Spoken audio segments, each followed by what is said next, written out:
Pernah ngebayangin naik kereta peluru di dalam tabung raksasa? Ada teknologi baru yang katanya bisa ngubah cara kita bepergian.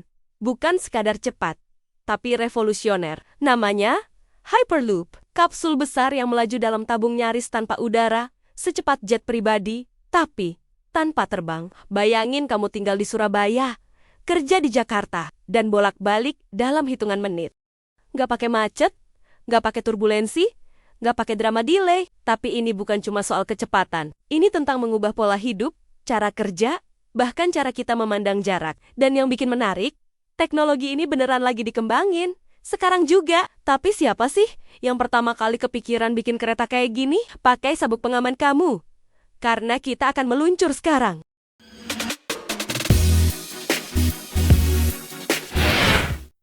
Satu tweet dari Elon Musk, dan dunia mulai mikir, bisa nggak ya?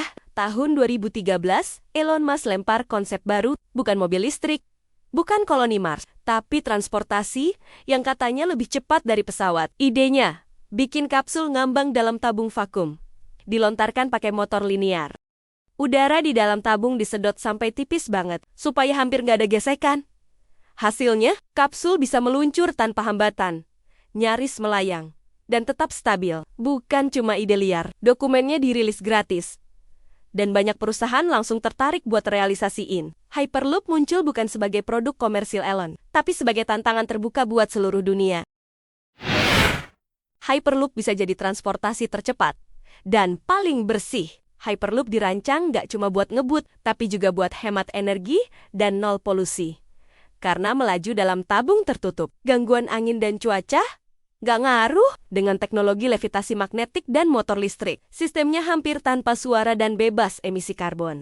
Energi yang dibutuhkan lebih rendah dibanding pesawat atau kereta cepat, karena hampir nggak ada gesekan. Kamu bisa kerja di kota lain tanpa harus pindah rumah. Bayangin, pagi di Bandung, siang meeting di Jakarta, malam udah di rumah lagi. Itulah kenapa Hyperloop disebut sebagai transportasi masa depan yang ramah bumi. Tapi, kenapa masih belum bisa kita rasain sekarang?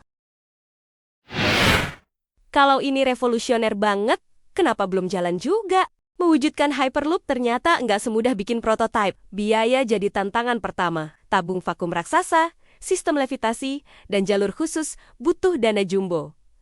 Lalu ada soal teknologi. Melaju di kecepatan 1.200 km per jam dalam ruang sempit, semua sistem harus presisi. Dari tekanan udara, kestabilan kapsul, sampai keamanan darurat. Semua harus diuji bertahun-tahun. Regulasi juga belum siap, belum ada standar internasional buat transportasi jenis ini. Dan terakhir, kepercayaan publik, orang butuh bukti nyata kalau ini aman, nyaman, dan layak dipakai sehari-hari. Jadi wajar kalau pengembangannya jalan pelan-pelan dulu. Dari gurun Nevada sampai Eropa, Hyperloop udah mulai unjuk gigi. Beberapa negara udah mulai uji coba jalur Hyperloop versi awal. Di Amerika, Virgin Hyperloop berhasil membawa 2 penumpang pertama dalam kapsul uji. Kecepatannya baru 170 km per jam. Tapi itu udah jadi pencapaian besar. Di Eropa, Belanda dan Prancis bikin fasilitas eksperimen buat pengujian sistem dan keamanan. India pun serius. Mereka mau bikin jalur Mumbai-Pune yang kalau berhasil jadi yang pertama di Asia. Dan Indonesia, meskipun masih di tahap wacana, diskusi soal jalur Jakarta-Bandung-Surabaya udah mulai muncul. Kalau terrealisasi, bisa jadi game changer transportasi nasional. Teknologi baru emang sering dianggap gila, sampai akhirnya kita terbiasa. Seperti dulu orang nggak percaya mobil bisa gantiin kuda.